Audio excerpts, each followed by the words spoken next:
सर्वांना नमस्कार. मी पल्लवी स्वागत करते तुमचं आपल्या एका नवीन ब्लॉगमध्ये. आणि बघा, नवीन दिवसाची नवीन छान अशी सुरुवात झाली आहे. सकाळची सुरुवात तरी चहानच होते. बाकीचे कामं वगैरे आवरले बाहेरचे म्हणजे पाणी वगैरे टाकणं अंगणामध्ये आणि झाडू वगैरे मारणं. आणि त्यानंतर बघा चहा वगैरे घेतला आणि मग आली रूममध्ये, कारण की अगोदर तर बाहेरचंच आवरून घ्यावं लागते. बाहेरचं झालं की बरं राहते. खेड्यामध्ये कसं बाहेर सगळेजण येणं जाणं करतं तर बरं वाटत नाही. आणि मग अगोदर बाहेरचं करून घेतलं आणि मग रूममधलं तसंच होतं. यांनी पण उठायचं होतं आणि माझा मुलगाही उठायचाच होता, म्हणून ब्लँकेट वगैरे तसेच पडले होते. चला म्हटलं थोडंसं आवरून घ्यावं. आणि आमच्याकडलं बाकी सगळं स्लॅबचं आहे, फक्त 2 रूम आमच्या टिनाचे आहे. ते मागचे आणि बरंच मोठं घर आहे. आता एवढं मोठं तुम्हाला माहिती आहे, खेड्यामध्ये कितीही मोठं बांधलं त्याला काही महत्त्व राहत नाही. आणि आम्ही इथे राहणारा एकच जण आहे, बाकीचे दोघे जण आम्ही जॉबवर आहे, त्याच्यामुळे तिकडे राहतो. त्याच्यामुळे माझ्या रूमवरती आणि साईडचे देवघर त्यावरती टिना आहे, बाकी सगळं स्लॅबचं आहे चांगला.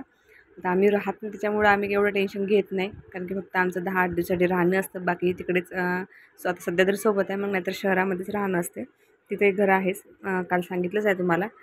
तर बघा रूममध्ये वगैरे सगळं आवरून घेतलं, कारण भरपूर पसारा झाला होता. कारण की राहणं कमी आहे त्याच्यामुळे एवढी काही साफसफाई होत नाही. आणि बाकीचं घर मोठं आहे त्याच्यामुळे सगळा दिवस जास्त कामामध्येच निघून जातो. आणि एक दिवस झाली मी तिकडेच होती ताईकडे, त्याच्यामुळे यांनी बराच पसारा घालून ठेवला होता.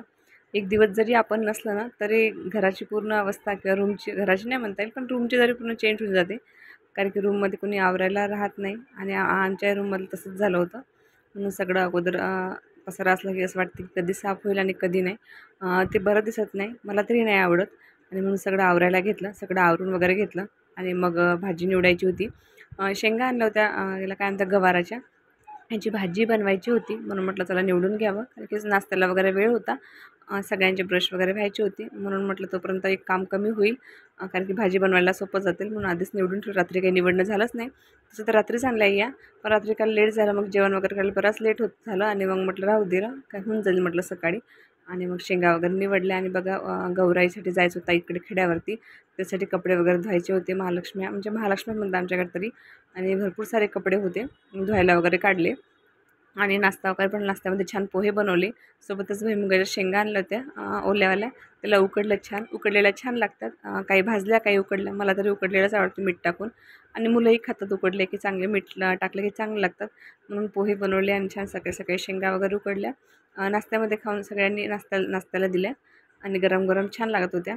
आणि सोबतच मग स्वयंपाकही बनवायला घेतला. मग साईडने कुकर वगैरे लावून दिला, कारण की कपडे वगैरे बरेच पडलेत धुवायचे. आणि म्हटलं अगोदर स्वयंपाक आटपून घ्यावा, मग कपडे वगैरे बाकीची कामं चालत राहते आपले. आणि बघा मग गवारच्या शेंगाची भाजी वगैरे बनवून घेतली, कुकरही लावला एकीकडे. डाळ भाताचा कुकर तयार होता. आणि शेंगा बनवत होते, शेंगाची भाजी इकडे टाकली होती मी, सोबत ठेचा वगैरे बनवायचा होता. आता कसं एवढे जण आहेत त्याच्यामुळे एक तर काही बनत नाही, सगळ्यांच्या आवडीनिवडीचं बनवावं लागतं. आणि मग बघा कामं वगैरे आवरले, आंघोळ वगैरे झाली. आणि जेवण वगैरे बाकी होतं, आता जेवण वगैरे करायचं होतं.